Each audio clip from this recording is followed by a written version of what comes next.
A ver, pensemos en esto por un momento. ¿Y si la mayor parte de nuestro sufrimiento no viniera de lo que nos ocurre, sino de la primera historia que nos contamos al respecto? Es que muy a menudo nos convertimos en prisioneros de una reacción casi instantánea. Pues bien, hoy vamos a explorar una idea potentísima de la filosofía estoica para aprender precisamente a romper esas cadenas. Esta pregunta es muy directa, ¿verdad? Y lo es porque es que esto nos pasa a todos. Un suceso diminuto, cualquier cosita, puede actuar como un detonante. Y de repente, nuestra mente se pone a construir unas narrativas de desastre o de conflicto que son, espectaculares. Es una reacción que parece automática, casi un reflejo. Pero la gran pregunta es, ¿de verdad es inevitable? Fijémonos en algunos de estos detonantes tan comunes. Una mirada fría que al momento interpretamos como desaprobación, un mensaje que llega de repente y nos dispara la ansiedad, o ese comentario aparentemente sin importancia que se nos queda dando vueltas en la cabeza durante horas. El kit de la cuestión no es el evento en sí, para nada. El problema es que nuestra reacción se basa en esa primerísima impresión, en una interpretación totalmente automática, y no en lo que ha pasado de verdad. Y es justo aquí, ante este problema, donde los estoicos, como Epicteto, nos lanzan una idea que lo cambia todo. Todo lo que ves en este mundo es una apariencia, una ilusión. Ojo a esto. Si lo que vemos es, de entrada, una apariencia, una especie de ilusión inicial, eso significa que no tenemos por qué aceptarla como la verdad absoluta. De repente se abre un espacio, un pequeño hueco para cuestionarla. Y es precisamente en ese espacio donde podemos encontrar nuestra paz. Aquí está la clave de todo el asunto. Se trata de aprender a separar el suceso objetivo de nuestro juicio inmediato sobre él. Esa apariencia que los estoicos llamaban pantasia no es más que la primera impresión, ¿sabes? Esa que viene cargada de emoción. En el fondo es una historia que nos contamos, no es el hecho en sí. Y lo mejor de todo es que las historias se pueden reescribir.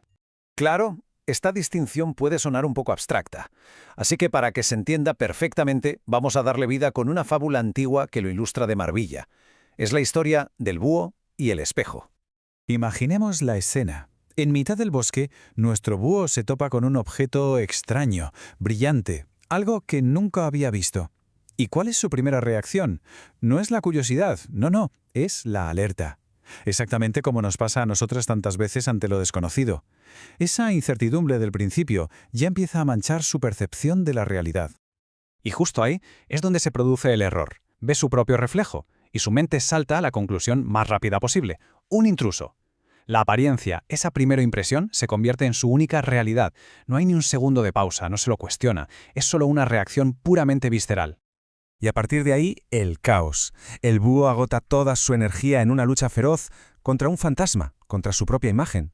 Es una batalla agotadora, que no tiene ningún sentido y que se alimenta únicamente de una percepción equivocada. Ahora, en serio, ¿cuántas de nuestras batallas internas se parecen a esta? Y aquí está la gran moraleja de la historia.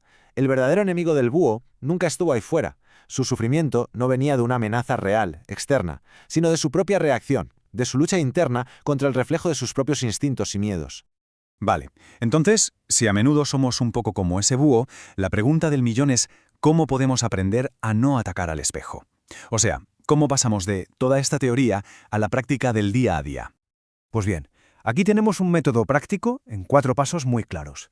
El primer paso es traer a la mente una situación reciente que nos haya perturbado, conectar un momento con esa sensación. Segundo, repetir en voz baja como un mantra, esto es solo una apariencia, no es necesariamente lo que parece. Este simple paso ya crea una distancia que es crucial. Tercero, visualizar la escena como si fuese una película, como un observador externo que no juzga, que solo mira. Y cuarto, anclar este nuevo estado mental. El gesto de tocarse la frente y decir «tengo el poder de interpretar con sabiduría» es una forma de usar el cuerpo para reconectar con la mente racional.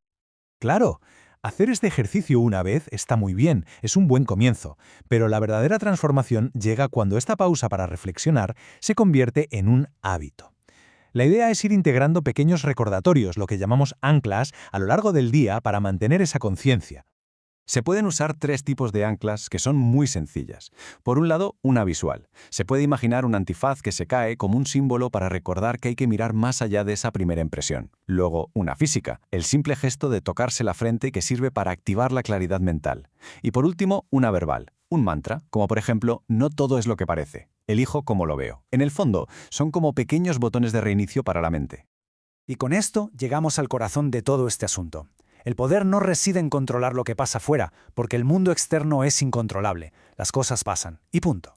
Pero el poder de elegir la interpretación, la historia que nos contamos sobre esas cosas que pasan, ese poder sí que es nuestro, siempre. Y es ahí donde reside la verdadera libertad y la auténtica fuerza. Y bueno, esto nos deja con una última pregunta para la reflexión. ¿Qué pasaría, qué cambiaría si ante el próximo desafío, en lugar de saltar con esa reacción automática de miedo o de enfado, se eligiera de forma consciente, buscar la oportunidad que casi siempre se esconde detrás de la primera apariencia? Porque al final, de esto se trata todo. La libertad empieza donde termina la ilusión.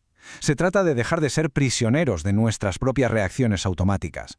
En esa pequeña pausa que existe entre el estímulo y la respuesta, en ese acto consciente de interpretar con sabiduría, no solo se recupera el control, es que se reclama la propia libertad.